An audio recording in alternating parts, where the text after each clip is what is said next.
Birmingham کی حسینیہ مسجد میں ایام فاطمہ اور شہادت حضرت فاطمہ زہرا سلام اللہ علیہ کی عزاداری کی 5ویں مجلس کا انعقاد کیا گیا، جس میں مڈ لینڈز بھر سے خواتین اور حضرات شریک ہوئے اور صاحبزادی رسول صلی اللہ علیہ وسلم کو بھرپور خراج عقیدت پیش کیا۔ تفصیلات نمائندہ 92 نیوز عابد کاظمی کی اس رپورٹ میں۔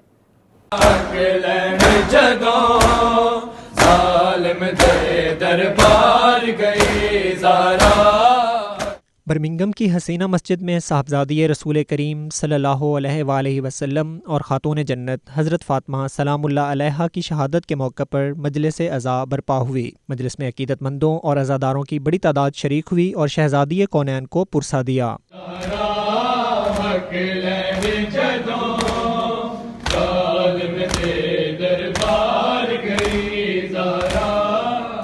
اس موقع پر مولانا ارشد امیر آبدی نے خطاب کرتے ہوئے فاطمۃ الزہرا سلام اللہ علیہا کی مظلومانہ شہادت کا ذکر کیا اور ان کی حیات طیبہ پر بھی روشنی ڈالی۔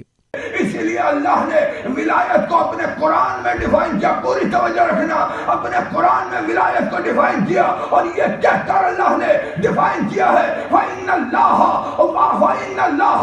وَلِيٌّ وَهُوَ يُحْيِي الْمَوْتَىٰ، اللہ ولی ہے اور وہ ولی ہے جو مردوں کو زندگی دیتا ہے۔ حضرت فاطمۃ الزہرا سلام اللہ علیہا 20 جمادی الثانی بعثت کے 5ویں سال مکہ مکرمہ میں اس دنیا میں تشریف لائیں اور سرکار دو عالم صلی اللہ علیہ وآلہ وسلم کی آغوش میں پرورش پائی۔ آپ اللہ تعالیٰ کی انتہائی مقرب ہستیوں میں سے ایک ہیں۔ ایک روایت کے مطابق حضرت فاطمہ 13 جمادی الاول 11 ہجری قمری اور ایک روایت کے مطابق 3 جمادی الثانی 11 ہجری قمری کو شہید ہوئیں، جن کی یاد میں دنیا بھر میں مجالس برپا ہوتی ہیں۔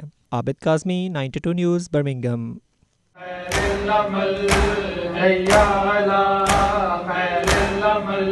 حسین یا حسین یا حسین یا حسین